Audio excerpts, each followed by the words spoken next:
আসসালামু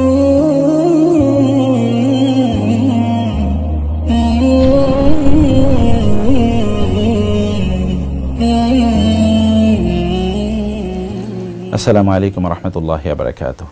বিসমিল্লাহ ওয়াসসালাতু ওয়াসসালামু আলা রাসূলিল্লাহ ওয়া আলা আলিহি ওয়া আসহাবিহি ওয়া ওয়ালা মা বা'দ। প্রোডাক্টিভ রমাদানে আমরা আজকে আলোচনা করব রমাদানের শেষের 10 দিন কিভাবে কাটাবেন। সুবহানাল্লাহ, দেখতে দেখতে রমাদান মাসটি শেষ হয়ে যাচ্ছে। মনে হচ্ছে যেন সেই দিন মাত্র রোজা শুরু করেছি, কিন্তু এর মধ্যেই প্রায় 18-19 দিন শেষ হয়ে গেল। বাকি দিনগুলো আমরা কিভাবে কাটাবো আমাদেরকে প্ল্যান করতে হবে। মনে রাখবেন, যখন আমরা কোনো প্রতিযোগিতায় যাই, এমনকি পরীক্ষার হলেও যখন আমরা থাকি, তখন শেষের দিকে কিন্তু আমরা একটু দ্রুত লেখার চেষ্টা করি। যারা ম্যারাথনে অর্থাৎ দৌড় প্রতিযোগিতায় অংশগ্রহণ করে, তারা শেষের দিকে একটু দ্রুত দৌড়ায়, যেন ওই যে ফিনিশিং লাইন অর্থাৎ একেবারে লাস্ট মার্কটা যেন সবার আগে স্পর্শ করতে পারে।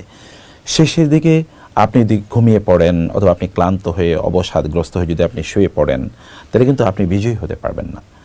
আর শয়তানও কিন্তু আমাদেরকে, শয়তান বন্দী বটে, কিন্তু আমাদের মধ্যে যে প্রবণতা তৈরি করে দেওয়া হয়েছে শয়তানের দীর্ঘদিনের তার সংস্রবে থাকার কারণে অথবা তার ওয়াসওয়াসার কারণে, তাহলে আমরা কোনো কাজ ফিনিশ করতে চাই না। কাজটাকে সুন্দরভাবে সমাপ্ত করার মধ্যে মূলত সফলতা রয়েছে। রাসূল বলেছেন, ইন্নামাল আমালু বিল খাওয়াতিম। আপনি কাজটি কীভাবে শেষ করেছেন তার উপর নির্ভর করছে আপনার সফলতা।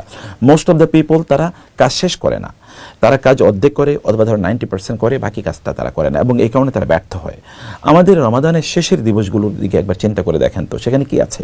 সেখানে লাইলাতুল কদর আছে, যা 1000 মাসের চেয়ে উত্তম, প্রায় 84 বছরের চেয়ে উত্তম, প্রায় 33,000 রাতের চেয়ে উত্তম।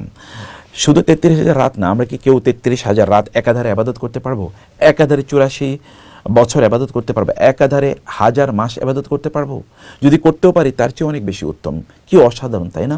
অতএব শেষের দিকের এই সময়গুলো যেন আমরা খুবই শক্তিশালীভাবে আমরা করি। আচ্ছা, এতদিন আমরা ট্রেনিং নিলাম, আমরা অভ্যস্ত হয়ে উঠলাম, কিন্তু শেষের দিকে গিয়ে আমরা কাজ করতে পারলাম না। আপনি শপিং মলে দৌড়াচ্ছেন, আপনি বাইরে মানে বিভিন্ন জায়গায় ঘুরে ফিরে আপনি সময় কাটিয়ে দিচ্ছেন, আপনি মসজিদে নাই, আবাদতে নাই, কোরআন তেলাওয়াতে নাই। কি অবস্থা!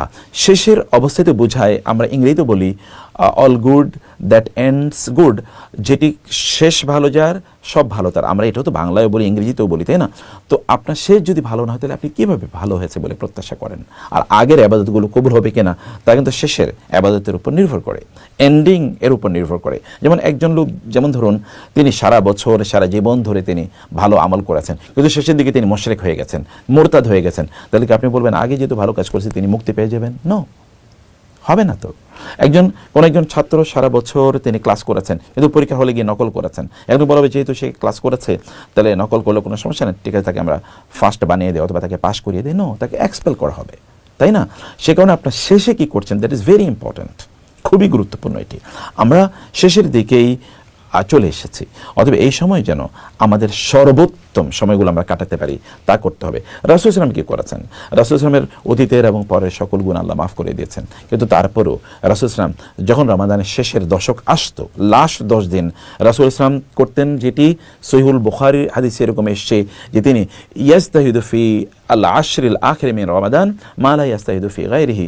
রমাদানের শেষের দশকে তিনি এত বেশি ইবাদত করতেন, যেটি প্রথম 2 দশকে তিনি করতেন না, এবং শেষের দশকে ইবাদতের করার জন্য তিনি আলাদা এতেকাফে চলে যেতেন। এবং তার মদিনা হিজরত করার পর থেকে তিনি, মানে দ্বিতীয় হিজরিতে যেহেতু রোজা ফরজ হয়েছে, তারপর কখনো তিনি এতেকাফ ছাড়েন নাই। 1 বছর তিনি এতেকাফ করতে পারেন না সফরের কারণে, পরের বছর তিনি 20 দিন এতেকাফ করেছেন। কারণটা কি? এতেকাফ করার কারণ হচ্ছে লাইলাতুল কদর যেন মিস না হয়ে যায়। এতেকাফ করার কারণ হচ্ছে শেষের 10 রাতে যেন তিনি কেবল ইবাদতের মাধ্যমে কাটাতে পারেন। এই কারণে সহিহুল বুখারী হাদিসে এসেছে, যখন ইজা দাখালা আলাইহিল আশরুল আখির মিন রমাদান, রমাদানের শেষের দশক যখন আসতো, তো রাসূল সাল্লাল্লাহু আলাইহি ওয়াসাল্লাম কি করতেন? তখন তিনি সারা রাত তিনি জেগে থাকতেন, নিজে আহিয়া লাইলাহু ওয়া আইকাযা আহলাহু ওয়াজাদ্দা ওয়াশাদ্দাল মিজার। হাদিস শেষে রাসূলুল্লাহ সারা রাত তিনি ইবাদত করতেন, তার পরিবার পরিজনকে তিনি জাগিয়ে তুলতেন, তারাও যেন ইবাদত করে। তিনি কোমর বেঁধে নামতেন এবং তার সর্বোত্তম চেষ্টা তিনি চালাতেন ইবাদত করার জন্য। এই হাদিসের ব্যাখ্যায় সালফে সালিহিন তারা বলেছেন, ইমাম নববী সহ তারা বলেছেন, এর মানে হচ্ছে রাসূলুল্লাহ শেষের দশকে তার স্ত্রীর সাথে দেখা পর্যন্ত করতেন, কারণ ইতিকাফে থাকতেন। এবং অথচ স্ত্রীর সাথে দেখা করা, তাদের সাথে কথাবার্তা বলা, তাদের সাথে এমনকি স্বামী স্ত্রীর সুলভ আচরণ করে, এগুলো সবই পারমিসেবল রাতের বেলা, কিন্তু সেগুলো তিনি করতেন না। এক্সক্লুসিভলি তিনি আল্লাহ তাআলাকে এই সময়গুলো দিতেন। এর যদি রাসূলের হয় এমন, তার অবস্থা যদি এমন হয়, তাহলে আমাদের কেমন হওয়া উচিত? আমরা আপনাদেরকে বলবো যে এখন যদি কেনাকাটার কোনো বিষয় থাকে তাহলে দ্রুত এগুলো সেরে ফেলুন। রাতগুলো রমাদানের শেষের দশকের রাত আল্লাহকে দেবেন যতদূর প্রয়োজনে। রাসূল কিন্তু অন্য দশকে সারা রাত জেগে থাকতেন না, কিন্তু শেষের দশকে সারা রাত জেগে থাকতেন। রাসূল ইসলাম এটা করলে আমাদের করণীয়। কেউ আমাদেরকে প্রশ্ন করতে পারে রাতের বেলা ইবাদত করবো কি?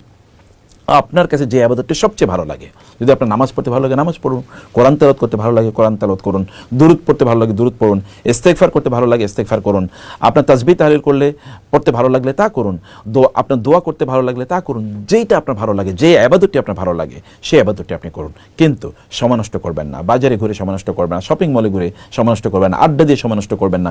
ইন্টারনেট প্রয়োজনে বন্ধ করে রাখুন, আপনার বাসায় ইন্টারনেট বন্ধ করে রাখুন, ফেসবুক প্রয়োজনে বন্ধ করে রাখুন। এগুলো আপনি করুন। যদি এগুলো আপনার একান্ত প্রয়োজন না হয় তাহলে এগুলো থেকে আপনার নিজকে দূরে রেখে এই সময়গুলো যতদূর সম্ভব আল্লাহকে দেখান যে আল্লাহ আমি শেষের দিকে এসে আরও আগ্রহী হচ্ছি। আপনি প্রথম 2 দশক বা প্রথম 10 দিন 10 দিন 20 দিন আপনি হয়তো খুব বেশি ইবাদত করতে পারেন না, নো প্রবলেম ইনশাআল্লাহ। কারণ শেষের দিকে আপনি এবার আগের 10 দিন যে ইবাদত করতে পারেন নাই, শেষের দিকে এসে ইবাদতের মাত্রা বাড়িয়ে দেন, অনেক বেশি ইবাদত করেন এবং আল্লাহ সুবহানাহু ওয়া তাআলা আপনার আগ্রহ, আপনার প্রচেষ্টাগুলো আল্লাহ তাআলা দেখুক। এইভাবেই আমরা অন্যদেরকে নিয়ে, পরিবার পরিজনকে নিয়ে আমরা ইবাদত করি। মসজিদে গিয়ে প্রয়োজনে যদি সম্ভব হয় তাহলে সেখানে গিয়ে ইতিকাফ করি। এর মাধ্যমে শেষের দশকটিকে আমরা যেন খুবই প্রাণবন্ত করে নিতে পারি, আমরা যেন আমাদের নিজেদেরকে জান্নাতের উপযুক্ত করে আমরা তৈরি করে নিতে পারি এবং আমাদের নিজেদেরকে যেন এমন একটা রুটিনের মধ্যে আমরা নিয়ে আসতে পারি যেটি আমাদের বাকি 11টি মাস আমাদের মধ্যে ক্রিয়াশীল থাকবে, আমাদের মধ্যে অ্যাক্টিভ থাকবে। রমাদানের এই শেষের দশকটি আমরা লাইলাতুল কদর যেন মিস না হয় এবং ইবাদত যেন মিস না হয়, পুরস্কার যেন মিস না হয়, জান্নাত যেন মিস না হয়, আল্লাহর পক্ষ থেকে আল্লাহর সাথে সাক্ষাৎ যেন আমাদের মিস না হয়ে যায়। রমাদানের শেষের দশক যেন আমাদের জীবনের মোস্ট প্রোডাক্টিভ হয়, আমরা যেন আল্লাহকে ফিল করতে পারি, ইবাদতে যেন আমরা মজা পেতে পারি, ঈমান যেন রিনিউ করতে পারি, কোরআনের সাথে যেন সম্পর্ক আমাদের বাড়ে, ইস্তেগফার যেন আমাদের চরিত্রের অংশ হয়ে যায়, জিকির যেন আমাদের কথাবার্তার অংশ হয়ে যায়, খারাপ কাজ থেকে যেন আমরা দূরে থাকি, আমাদের অভ্যাসে পরিণত হয়, ভালো কাজ করা যেন এটা আমাদের আদতে পরিণত হয়। এভাবে আমরা রমাদানের শেষের দশকটা খুবই গোছানোভাবে, পরিপাটিভাবে, উত্তমভাবে ইবাদতের মাধ্যমে মানবিক, নৈতিক, মোরাল এবং আমরা ধার্মিক অর্থাৎ চূড়ান্ত পর্যায়ে যেন দিনদারি তাকওয়ার চূড়ান্ত পর্যায়ে যেন কাটাতে পারি। আল্লাহ তাআলা আমাদেরকে সেই তৌফিক দান করুন। আল্লাহুম্মা আমিন। ওয়াসসালামু আলাইকুম ওয়া রাহমাতুল্লাহি ওয়া বারাকাতুহু।